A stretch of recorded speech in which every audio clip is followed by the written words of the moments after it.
हरे Krishna, Radhe Radhe friends, आप सबका welcome एक बार फिर से वृंदावन गोपिका चैनल में।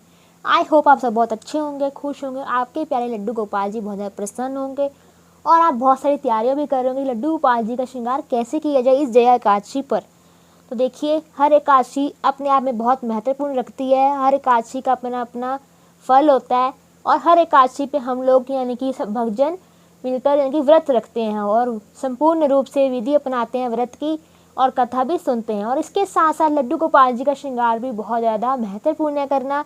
और लड्डू गोपाल जी को विभिन्न प्रकार के हम भोग भी देते हैं उस दिन, यानी कि फलाहार भोग भी देते हैं और वह अन्य भोग भी देते हैं। तो आज मैं इस विषय में बात करने वाली हूँ कि लड्डू गोपाल जी को जया एकादशी पर कैसे श्रृंगार किया जाए।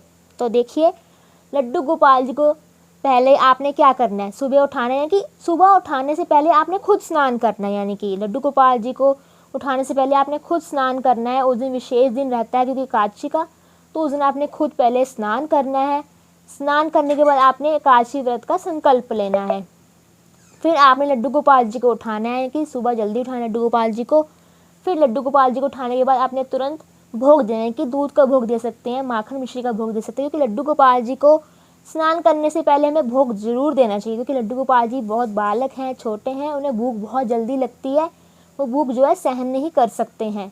तो बाकी भोग तो हम स्नान के बाद देते हैं नॉर्मल दिनों में भी, पर हमें ऐसा ही करना है एकादशी वाले दिन भी।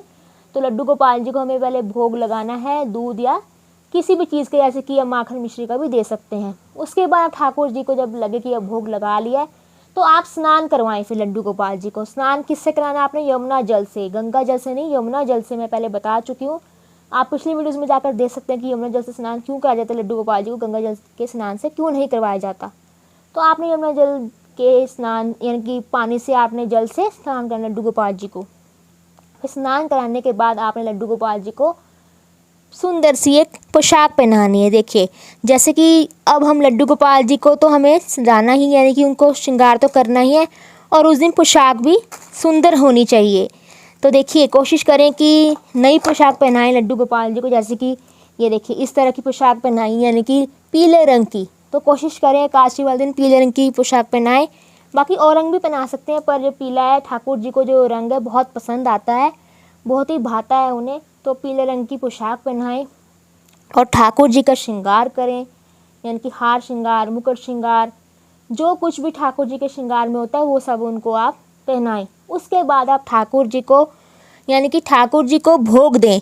जैसे कि फल इत्यादि का भोग दे सकते हैं। ये देखिए, इस तरह के फल इत्यादि का भोग दे सकते हैं ठाकुर जी को। उसके बाद आप ठाकुर जी को यानी कि फूल भी अर्पित करें, ठाकुर जी को फूल अर्पित करें, फिर भोग भी लगाएं।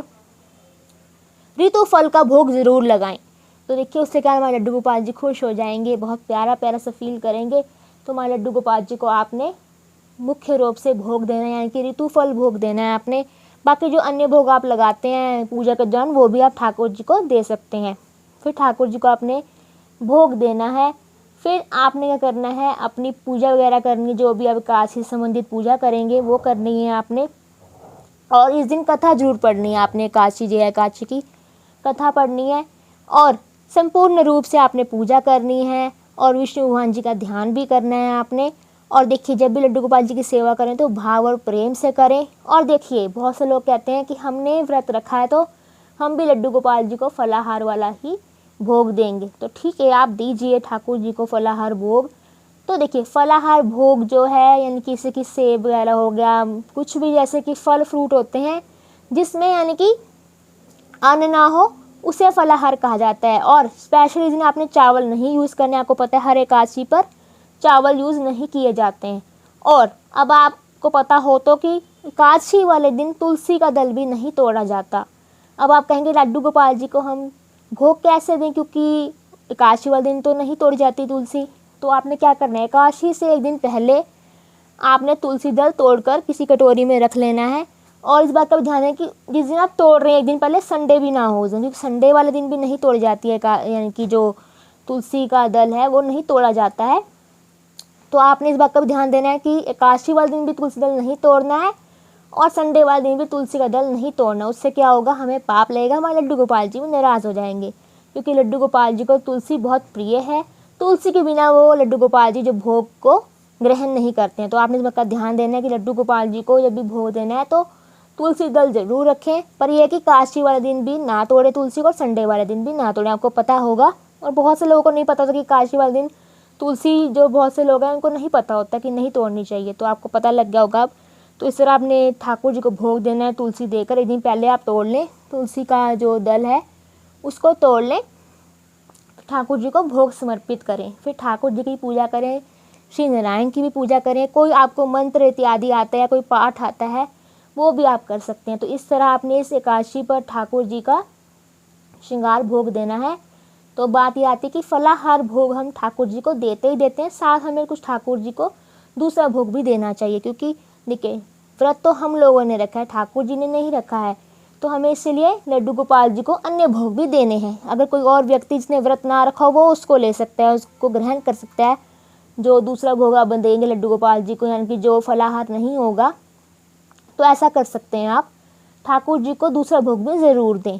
तो बहुत से जो लोग ऐसा कहते हैं कि हमें फलाहार ही देना चाहिए कि दूसरा भोग भी, तो दूसरा भोग भी आप दे सकते हैं, या खुद मत लीजिए उस भोग को, क्योंकि आपने व्रत रखा हुआ है। आप फलाहार कीजिए और फलाहारी लड्डू गोपाल जी को भी दें और दूसरा भोग भी लगाएं लड्डू गोपाल जी को।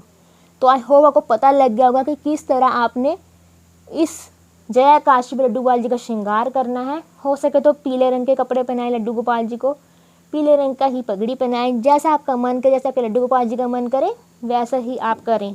तो अगर आपको भी मेरा वीडियो अच्छा लगा इसे लाइक करें, शेयर करें, कमेंट करें और मेरे चैनल को सब्सक्राइब करना ना भूलें। हरे कृष्णा, राधे राधे, जय लड्डू गोपाल जी की।